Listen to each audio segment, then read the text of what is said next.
Hello everyone, welcome back to the supremely powerful and mortifying Comic Vault. Today, we're going to take a look at yet another volume of Supreme Power as requested by Ian McKee. This is Supreme Power Hyperion, which is basically just volume 4. I think the presentation of this one is kind of weird. It's really strange that, like the Nighthawk mini, it feels the need to act like it's kind of more off on its own, like it's a sidebar book, like it's kind of a fill-in thing, because with this title, Hyperion, you would expect this to be a character piece, and you would expect Hyperion to be the main protagonist of this, and it's not that. This is essentially volume 4.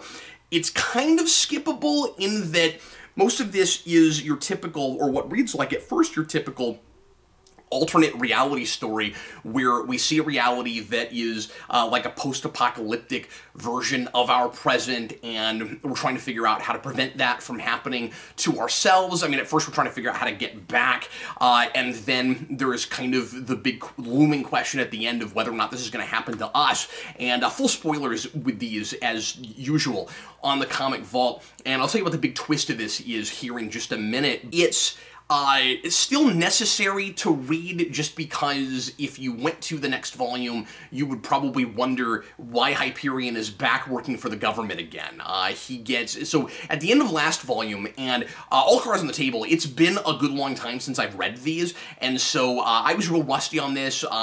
Characters and events and things had to kind of come back to me as I was reading this, but a lot of that did, and I will say that this is certainly not the best of these, but it's probably, of the last 3 volumes, the most easy to just jump in and read, because it's mostly focusing on brand new characters anyway, and so you'd get kind of a taste of this universe and kind of a sense of the themes and what this is all about, and that it's kind of a somewhat more realistic take and a more cynical take on the DC universe from JMS's perspective, and that it's all about power and all about corruption and about what real people tend to do with power in the real world. It's about class warfare. It's about a lot of different stuff, and it's not bogged down that much with a lot of history and mythology from before, which is a good thing and a bad thing. I think if you happen to, for whatever reason, pick this up and read it without having read any of the previous installments, you'd probably like it more than somebody who's initiated.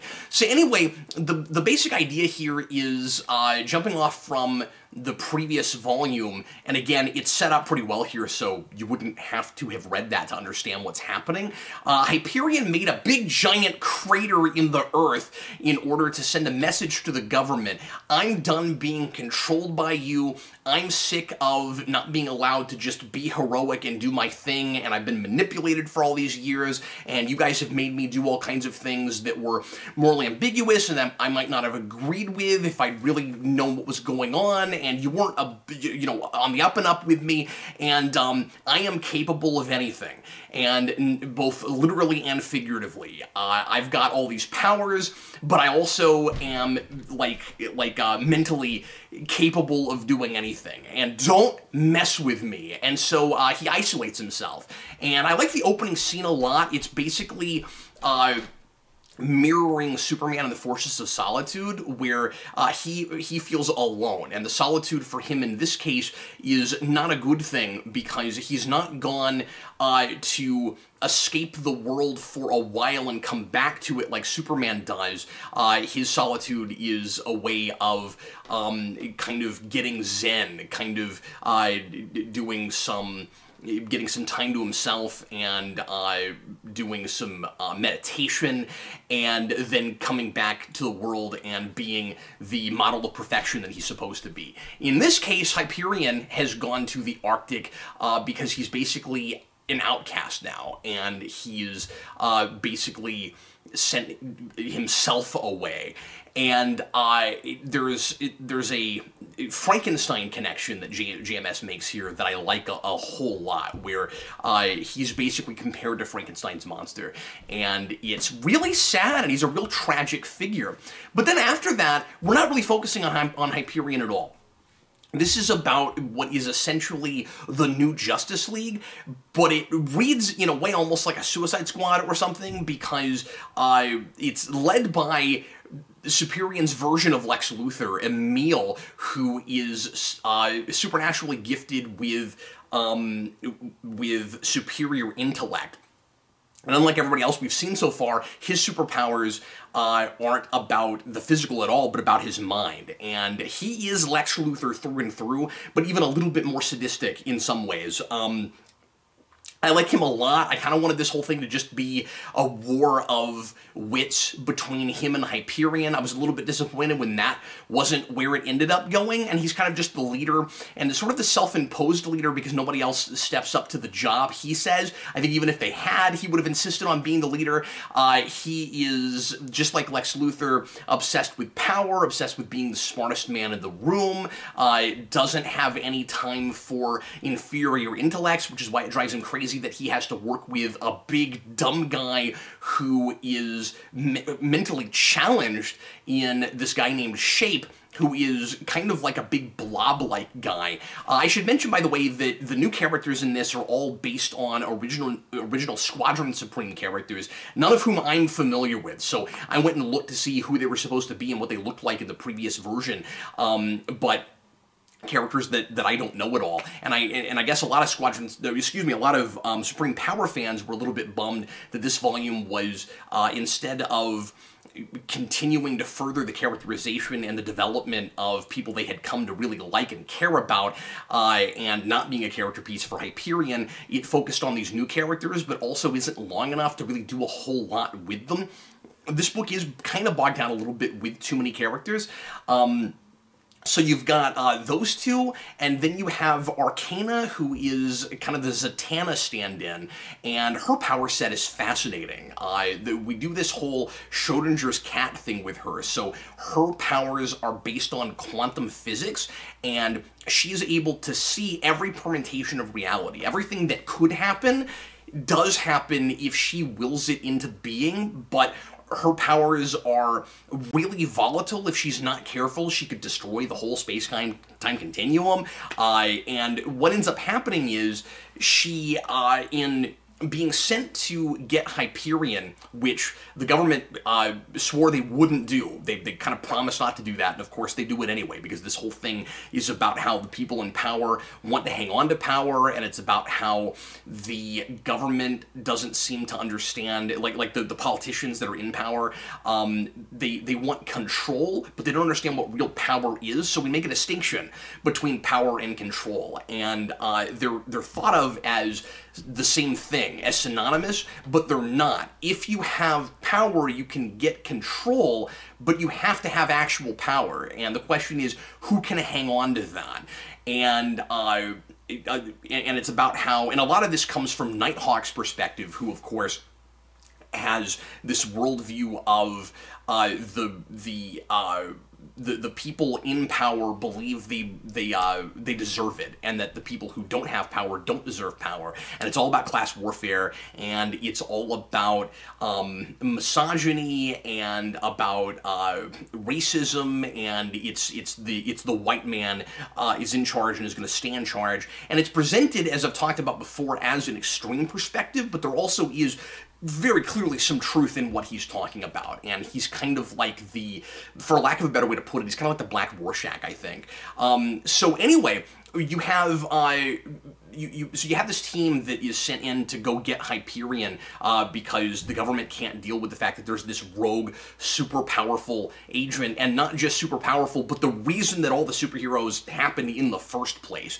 And this crazy powerful new superhero, Arcana, I like her a lot. She's really interesting. I want to do more with her, but she's really interesting. She alters reality in order to try to stop him, and then combined with a couple of other powers from her team, it creates this blackout, and then they have no idea what's going on and what happened to Hyperion. He just disappears. And this, of course, is out in the Arctic. They go where he is and try to get him. And then when they come back into the city, all hell has broken loose. There's this big giant crater that is reminiscent of the one that he made at the end of the last volume, but it's not out in the middle of nowhere like that was. It's in the middle of the city. They're like, holy crap, what could have possibly caused this? And they think that maybe it was nuclear, which at first is kind of interesting because the fourth character on this team, who is probably the most tragic and also really interesting, and again, I want to see more done with, is a hero named Hero. You have to use air quotes in this book all the time. Hero, with everybody except for maybe the exception of Wizard. I think Wizard is an actual hero, so I won't use air quotes when I say hero with Wizard. But everybody else, kind of Hero, he is... So there's this guy named Nuke, and his name is Mr. Gaines, and there's this whole weird thing that Emil has about not wanting to call him Nuke until he's using his powers because he's so scary that he only refers to him as Mr. Gaines until he does that. That was kind of a weird choice. There's some odd dialogue about that, but anyway, he is the most realistic version, as these books tend to do them, and makes superpowers feel like very often things you don't want to have. He's the most realistic version of the superhero who has radiation powers, and his whole life he's been slowly killing everyone he cares about and doesn't know it until it's too late. And then he ends up getting cordoned off and put in a cell and is not allowed to be around people. And not, you know, it's not his fault, but what's he gonna do? And so there's a suit that's made for him so that he can go use his powers. He's also able to fly, which is kind of just there so that he can get to Hyperion, I think. It's a little bit too easy that he has flying powers. I'm not sure why he has that. But, because he doesn't, like, turn into radiation. He's not like a pure energy being. He just radiates and then can create nuclear blasts, and then, like, he's fine. And so anyway, with the combination of his power and there's even a third thing, it ends up creating what initially we think is an alternate reality. And I really like the distinction JMS makes. It ultimately doesn't actually totally matter, but I like the distinction that JMS makes between an alternate reality like we're in a multiverse. It's even kind of talked about like a Counter-Earth, or it's talked about like people think for a minute that that's what it is, that it's like a counter-Earth. But what it actually is just one of the many possibilities of what could happen. And we're dealing with quantum physics, we're dealing with the idea of reality being affected by perception, so there's a lot of metaphysics involved, and it's all very brain-breaking and fascinating. And you can tell JMS did a lot of reading on this. Anything that can happen does happen, and there's all these different realities that are created so you could like jump and hop between all the different realities. The idea is, once that possibility is created by Arcana mixed with the other crazy things that happen, it exists and has taken over reality and is the only reality. And it is possible conveniently to get back to that previous reality, but what you're really doing is morphing reality back to what it was as opposed to jumping around between different realities. And what I like about that idea, besides the fact that it's just different, and besides the fact that it's based in some real quantum theory, I mean, I guess you got the multiple worlds theory, but this is another quantum theory. Besides that, I really like that you don't have the arbitrary worlds issue. You don't have the question of, okay, if there are all these other realities, if there are infinite realities, how come I'm supposed to care about the one we're in over any other reality? It's so... The multiverse idea has always been really kind of fun and interesting to me, but the drawback with it, this was a complaint a lot of Star Trek fans had in Next Generation when we did an episode called Parallels, where Worf is shifting between a whole bunch of different realities, is that, okay, what makes ours special? Why are we focusing on this one? And so JMS is able to have his cake and eat it too with this, where he's able to create another, or at least at first, and I'll tell you about the twist in a second, what looks like another reality, but it's actually still ours, but changed, and that makes the stakes a lot higher, because it's not just that our protagonists aren't able to get back to their world, it's that they've ruined our world. There is no our world anymore. They've messed it up, and that's, and you can do that sometimes with time travel, where, like, you go back in time and you screw up the future, and so the stakes are higher than if you were in another universe, because you can't just go to some other, you know, more rosy future, and there aren't infinite versions of every character you care about that are having better lives than these versions are. You have messed up the reality that you're in that you care about. Well, it turns out at the end that that's actually exactly what we've done, or at least not that we've gone back in time and messed up anything, but that it doesn't even ultimately matter that what would have probably been going on if we actually had changed reality was shifting reality, creating a possibility as opposed to jumping to another universe. We actually just went 2 years ahead of time, and it turns out that just nobody looked at a newspaper, which is a little bit goofy, that, like, the whole time that our heroes were there, they never noticed that that they were in a different year. But the big reveal at the end, and so let me tell you what the post-apocalyptic, or what the apocalypse is, because I haven't really talked about that. What they discover when they wind up in what looks like a parallel universe is that it is now Hyperion's world and everybody is just living in it. And it's kind of the thing we've been fearing, so that Hyperion could turn into if he wasn't allowed to be Superman. It isn't just what if Superman went bad, it's what if the government took control of them, and in their cynicism and in their infinite wisdom in trying to control everything, because they're afraid that Superman could go bad. If they don't, that's what makes Superman go bad. And in this, the idea seems to be that it is inevitable for Hyperion to ultimately try to take over. And I've read that the end of this is never actually really followed up on. I hope that's not true, but that's what I read in some reviews for this, and so that's really unfortunate if that's the case, because I kind of like the cliffhanger here if we actually follow up on it. But what I've read is that, again, except for finding out how Hyperion winds back up in his previous role working for the government, you actually don't need this book at all, and it's just a big dropped thread, and that really sucks if that's the case. It seems like Squadron Supreme was a thing that never really got a proper ending, from what I've read, but I've not read all of it, and so I'll find out as I continue, because Ian has requested the next 2 volumes, and so I'll do those real soon. But anyway, so Hyperion has effectively taken over, and he's got basically a mind control device that he uses to control other heroes. He's doing what the government really wanted to do with him. He says, I don't know if I can trust anyone because the universe has kind of proven itself untrustworthy to me. My options were to either do what I was told or to get out of Dodge and be lonely for the rest of my life.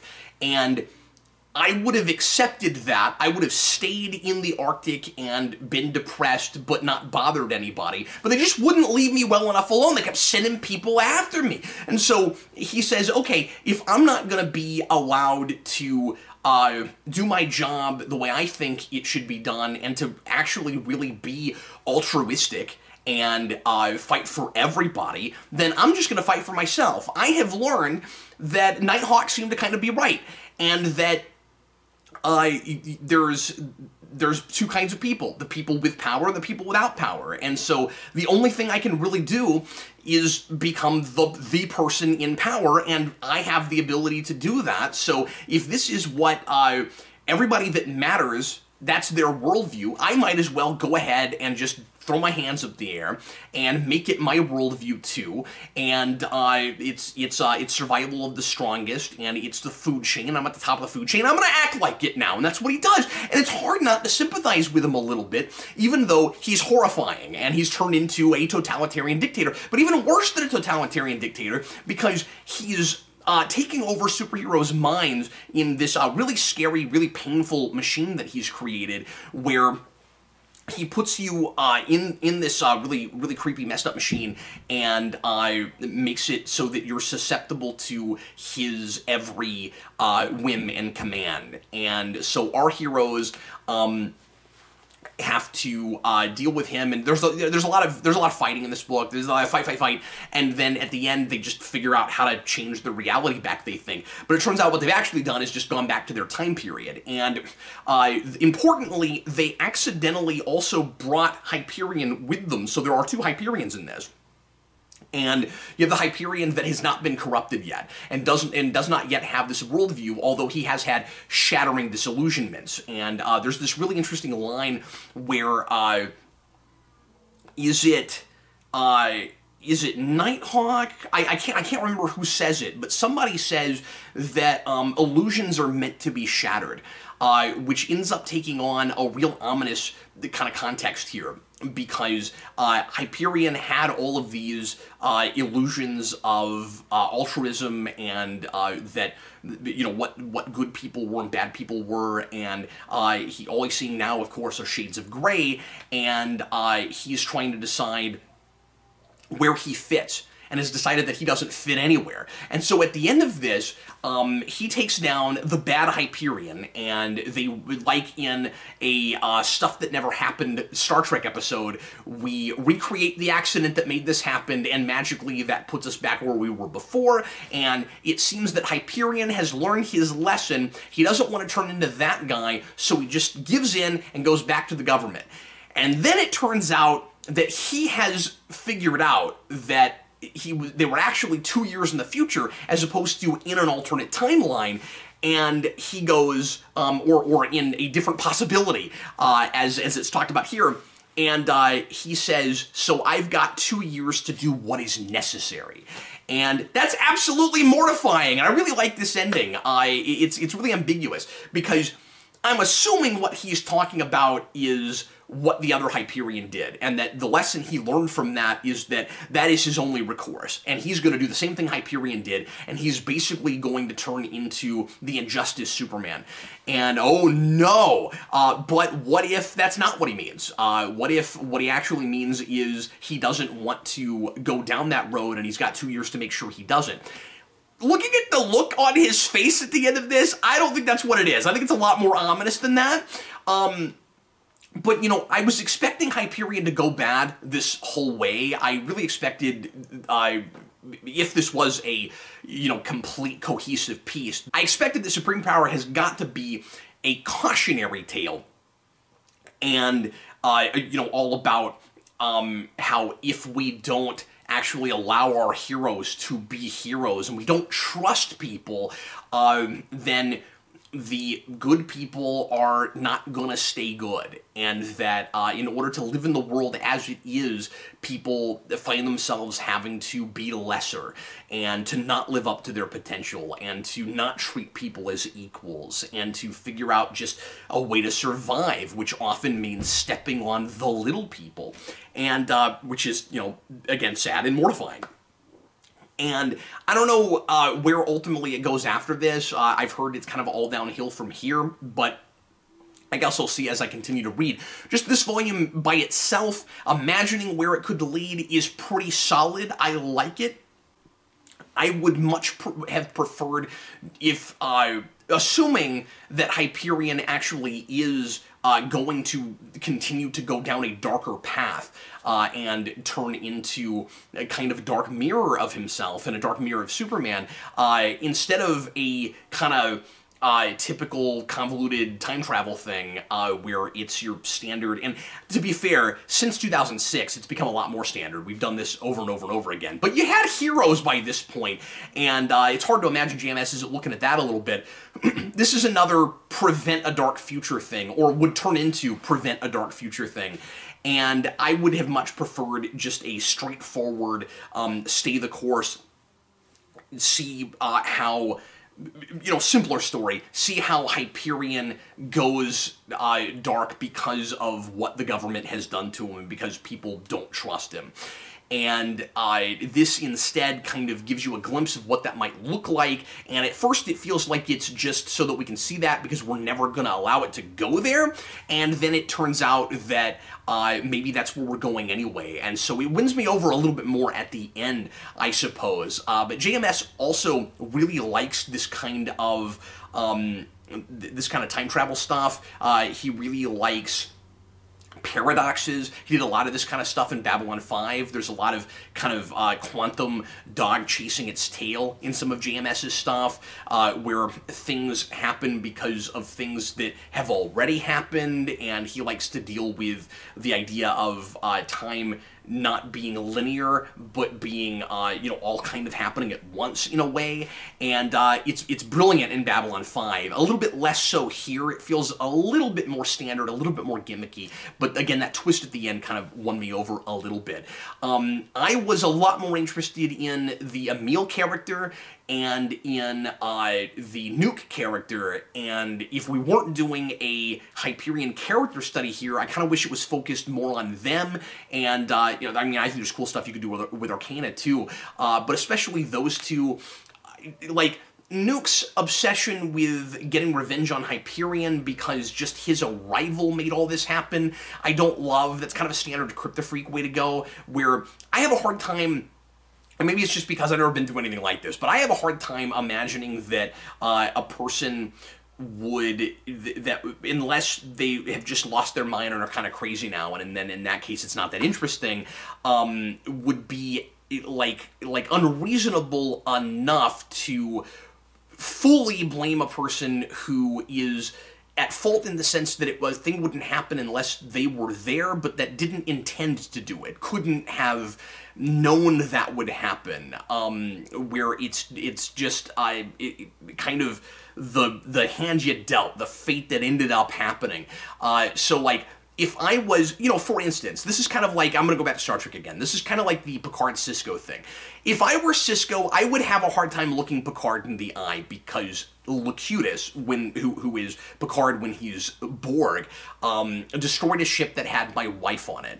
But Picard was not in control. There was nothing he could do about that. And so for Sisko, and Sisko doesn't do this, if Sisko was to completely hate Picard and want him dead because he killed his wife, sort of like just, it's just the rules, you know, like, I'm entitled for you to be dead because you killed my wife, regardless of what your motivation was, regardless of where your heart was, and I have a hard time buying that most people are like that. You look for someone to blame, but at some point, reason tends to win out unless you just go too far off the deep end. And maybe this is a character who has just kind of lost his mind. That's not the sense I get from him. And I think there's just more interesting places that we could have gone with him. If his whole thing was, you know, at one time, Hyperion, I believed in you, and then I found out that you were the reason that all of my friends and family died, and I know you couldn't do anything about that, but then compiled on top of that, you're also looking kind of evil now. I would get that more, but that seems like a little bit of forced drama to me.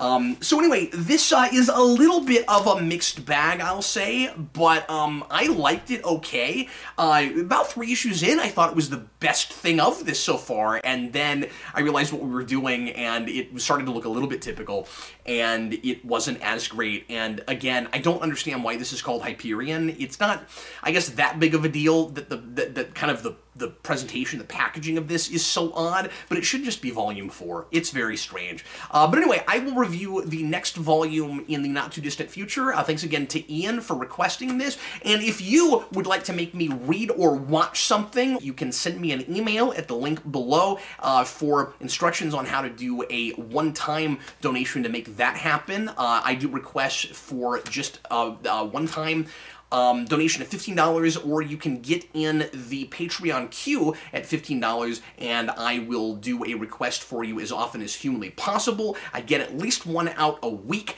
and thanks so much for watching. I appreciate you guys so very much. Leave your comments if you've read this, and let me know what you thought of this. And in the meantime, I am Captain Logan, and happy reading.